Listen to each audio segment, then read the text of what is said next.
بسم الله الرحمن الرحيم. الحمد لله رب العالمين، والصلاة والسلام الأتمان الأزكيان الأعظمان الأجلان على سيدنا وحبيبنا وقرة أعيننا سيدنا محمد الفاتح لما أغلق والخاتم لما سبق ناصر الحق بالحق الهادي إلى صراطك المستقيم، وعلى آله وصحبه الطيبين الطاهرين، ولا حول ولا قوة إلا بالله العلي العظيم. حسبنا الله ونعم الوكيل. اللهم إنا نسألك علما نافعا وعملا متقبلا وشفاء من كل داء. بسم الله الرحمن الرحيم، والصلاة والسلام على سيد الأنبياء والمرسلين وعلى آله وصحبه أجمعين. يقول سيد السلطان سلطان العارفين رضي الله تعالى عنه وعنكم يا سيدي في وصيته: طهر نفسك من البخل والرزق مقسوم. بعد أن انتهينا من شرح وصيته، يمكن هذا اللي عايش في النص إن شاء الله.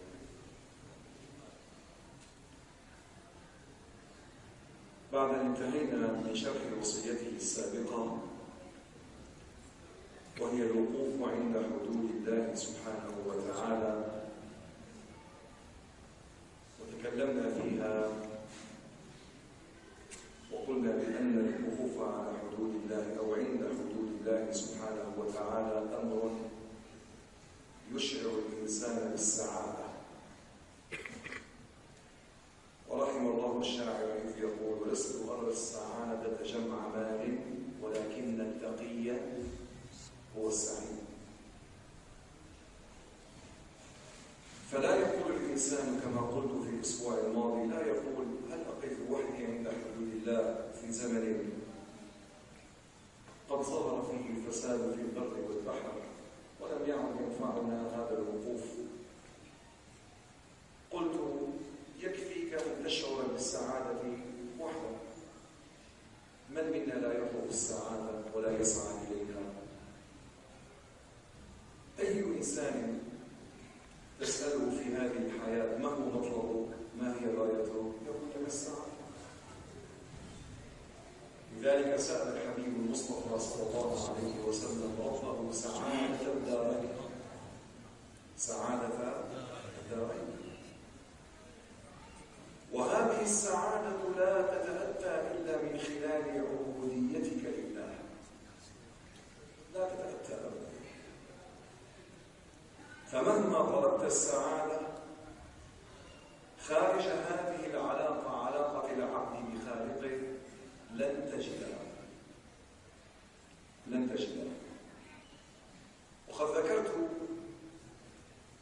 في الأمس بعد درس خطبة الجمعة في الدرس أن اليوم بعض الناس يظنون بأن السعادة هي الخروج من هذه العبودية. أنا حر، لماذا علي أن أتعبد الله؟ لماذا علي أن أكون عبدا لله؟ أنا أريد أن أعيش على هوايا، أن أعطي جسدي ما يحتاجه من متع، من ملذات، من وفي النهاية لا تراه إلا في قمة الشقاء والتعاسة، ولا يشعر بأي سعادة مطلقا. وإذا نظرت إلى وجهه رأيت شياطين الإنس والجن تسكن هذا الوجه. وقد ذكرت عن إحدى النساء كانت تنشر هذه الأفكار، أفكار الإلحاد، أنها لا تؤمن بالله، بل لا تريد الله، أن لا تريد أن يكون لها ربا خالقا تعبده. وهي صحفية. فقال لها بعض أصدقائي: نحن نجمعك بالشيخ الأردني، استمعي له وأقنعي. جلست معها وهي من النوع الذي نراه اليوم على شاشات التلفزيون، هذه الأنا الموجود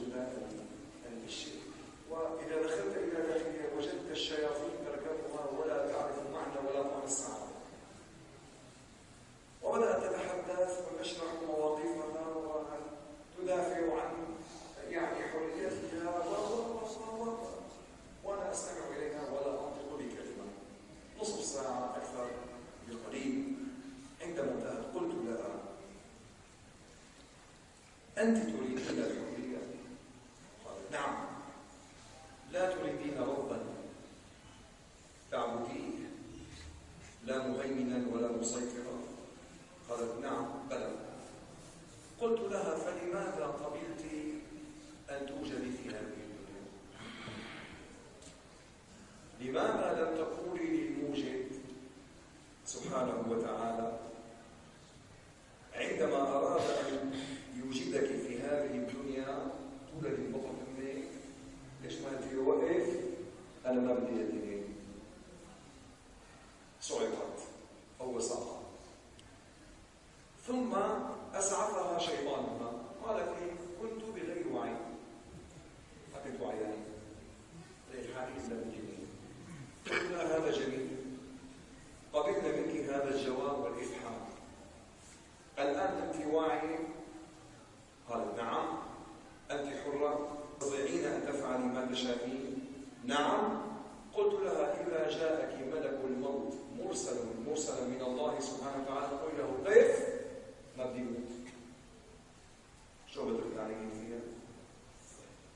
شو بدك؟ فسكتت. قلت لها ناهيك عن هذا النفس الذي تأخذينه. هذا النفس الذي تأخذينه إن توقف عنك الهواء لمدة دقيقة أو دقيقتين ماذا يحدث؟ بتروحي بالعفو. إذا هل تستطيعين بعد هذا الكلام أن تقولي بأني لست عبدة لله؟ لا يستطيع أن يقول ذلك. إذا ما دمت عبدة لله وما دمنا جميعا عبيدا لله علينا أن نقف عند الحدود التي جعلها لسعادتنا لا لشقاوتنا. الله سبحانه وتعالى قال ولقد كرمنا بني آدم. ومن أصدق من الله قيلا وقولا؟ لا، هو قال ولقد كرمنا بني آدم. إذن الأصل في كل هذه الحدود والوقوف عليها وعندنا ماذا؟ السعادة، التكريم، ليس الشقاء وليست الإهانة. لذلك لا تشعر بالسعادة مطلقا إلا من خلال هذه العلاقة، علاقة العبد بخالقه سبحانه وتعالى. اللهم اجعلنا من ذلك يا رب. ننتقل الآن إلى وصيته الأخرى التي يقول فيها طهر قلبك من البخل. البخل مصدره القلب، لذلك قال طهر قلبك، ما قال طهر يدك أو طهر جيبك، طهر قلبك. فالدافع للشح وللبخل هو القلب، والقلب ليس المقصود بهذه المضغة التي يعني فيها اللحم والدماء. القلب هو جنان الإنسان، عقله، لبه. طهر هذا القلب من البخل. شيخ صفوان، شيخ عماد، وين عماد؟ يمكن أنا صار في السيارة ومحل أشوف إذا كان مشان السيارة.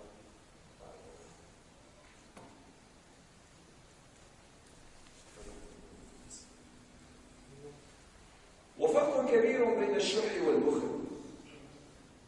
نسمع الشح إنسان شحيح وإنسان بخيل. كلا الأمرين مذمومان، ولكن الشح هو السعي من أجل الحصول على المال بأي طريقة كانت، سواء كان ذلك من حلال أو من حرام أو من اعتداء على الناس. هذا شو اسمه؟ شح. يبذل في سبيل الحصول على المال وعلى الثروة كل شيء حتى دينه وأخلاقه. هذا شو اسمه؟ شحيح والعياذ بالله. والشح موصل إلى البخل لا محالة. الشح موصل إلى البخل. البخل هو منع ما في اليد.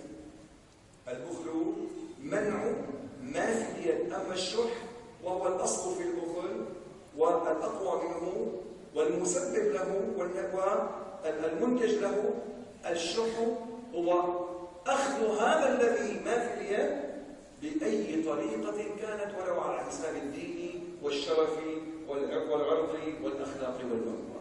فهمنا كيف؟ لذلك قال سيدي محي الدين طهر قلبك من البخل.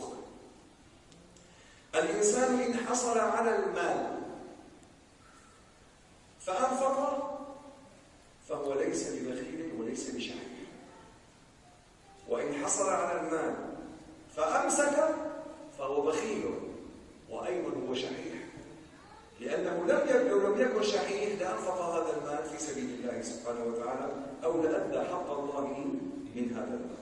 نعم.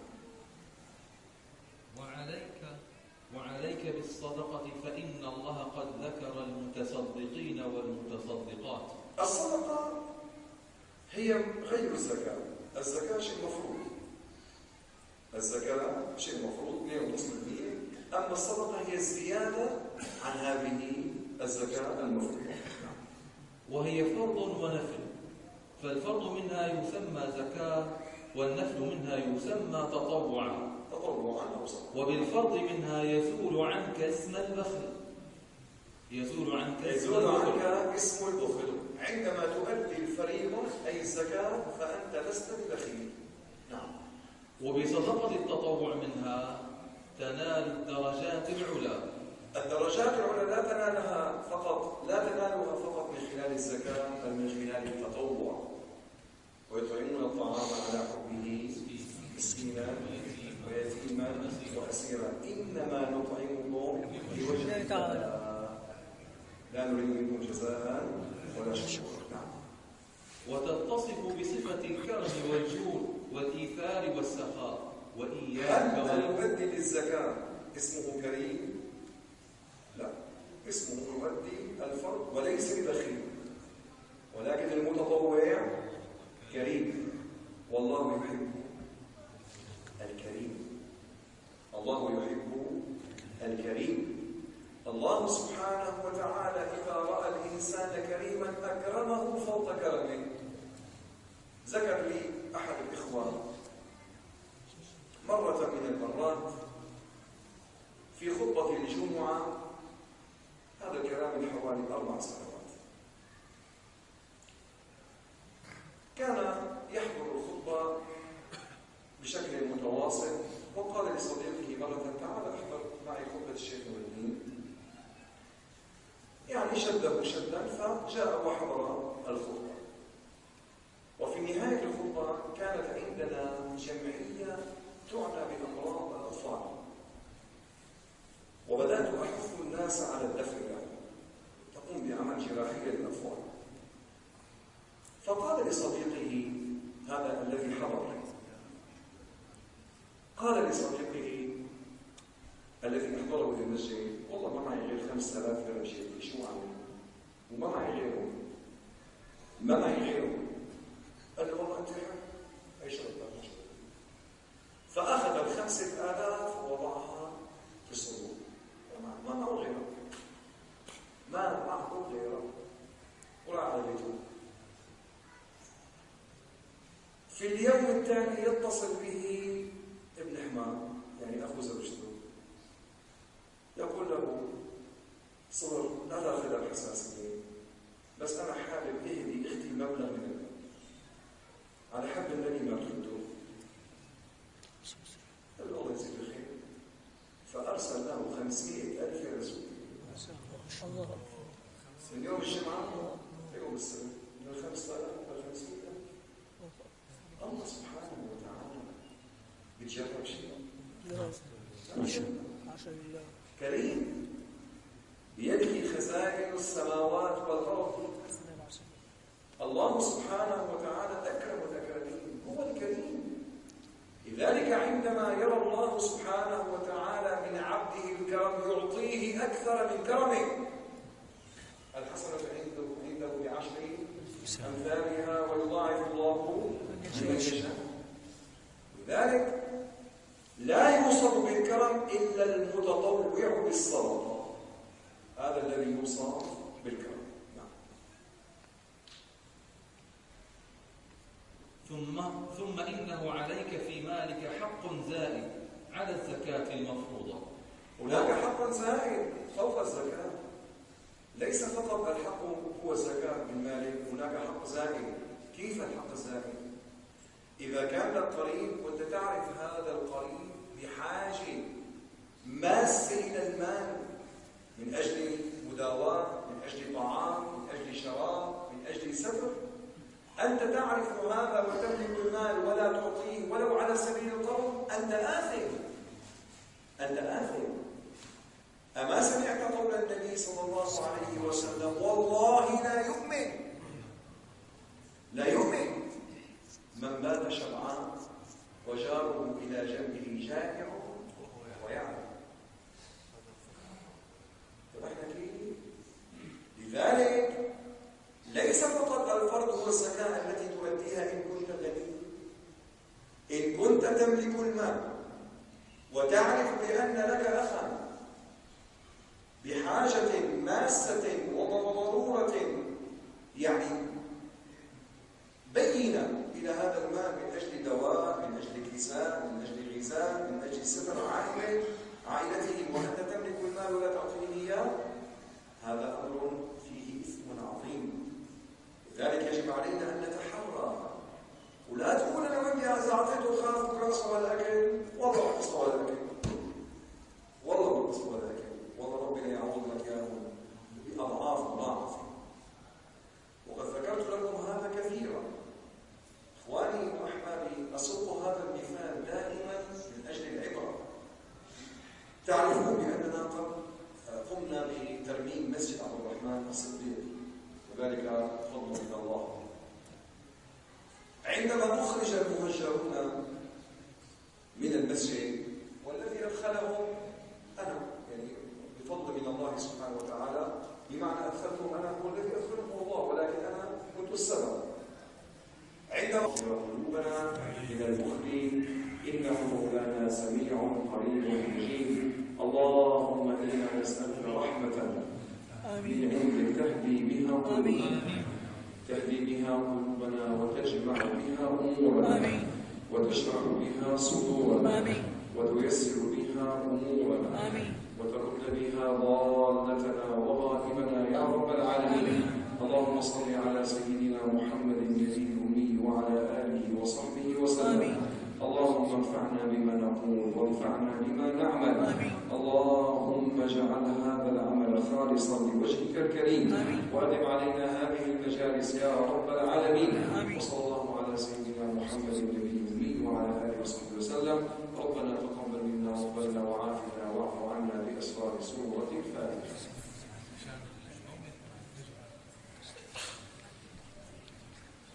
نحن إن شاء الله طبعا كما اعتدنا في كل عام سنقيم مولدا للنبي، باحتفالا بمولد النبي صلى الله عليه وسلم في مسجد عبد الرحمن الصديق ليلة الولادة، يعني ليلة 12 ربيع. 13 شهر 12 يجي 12 ربيع، يجي الجمعة والسبت، يا الجمعة يا السبت. فصباح 12 بالربيع نجتمع في مسجد عبد الرحمن الصديق إن شاء الله قبل الفجر بنصف ساعة. نقيم المولد، نصلي فيه على سيدنا الرسول صلى الله عليه وسلم، ثم نصلي الفجر ونستمر هكذا حتى تطلع الشمس، نصلي الضحى ونصلي إن شاء الله. إذا الدعوة عامة إن شاء الله. كمان بدنا ختمة نختمها إن شاء الله يوم السبت القادم إلى روح كل من سبقنا برحمة تعالى وروح شيخنا وأشياخنا جميعا، وخاصة إلى الشيخ أبي راشد كما رحمه الله. لذلك الختمة نبدأ الجزء الأول. الثاني